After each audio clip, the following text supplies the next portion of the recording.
सात स्वरों का बहता पानी तेरे नाम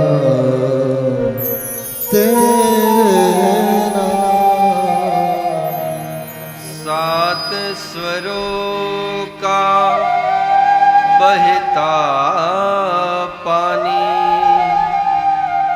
तेरे नाम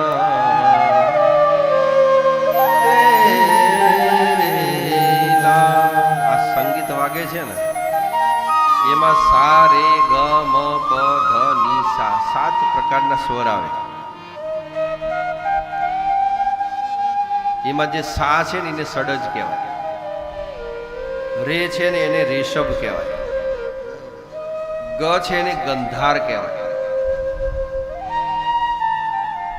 મ છે એને મધ્યમ કહેવાય, પ છે એને પંચમ કહેવાય, ધ છે એને ધેવ કહેવાય અને ની છે એને નિષદ કહેવાય.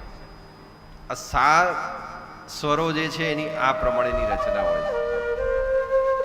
અને આ જે રચના છે ને એ સામાન્ય રીતે જે ઋષિમુનિઓએ આપણા શોધ કરી સંગીતની,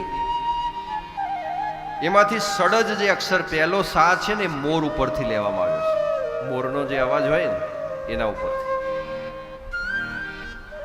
પછી જે રેષભ રે એનો અવાજ જે છે ને એ ચાતક પક્ષી આવે છે એના અવાજ ઉપરથી લેવામાં આવ્યો છે.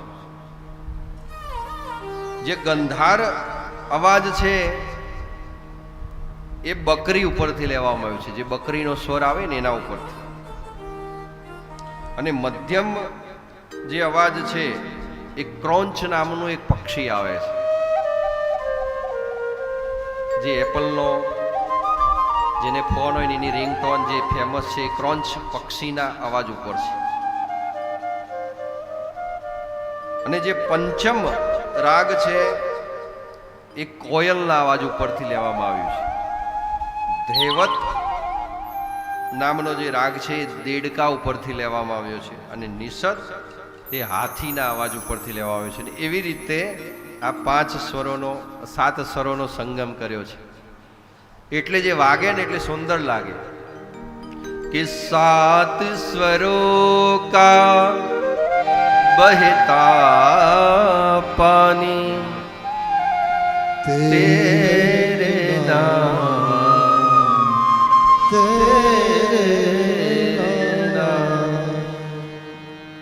એટલે આ સાત સ્વરો જ્યારે ભગવાનની પૂજા હોય, કથા હોય અને એમાં જોડાઈ જાય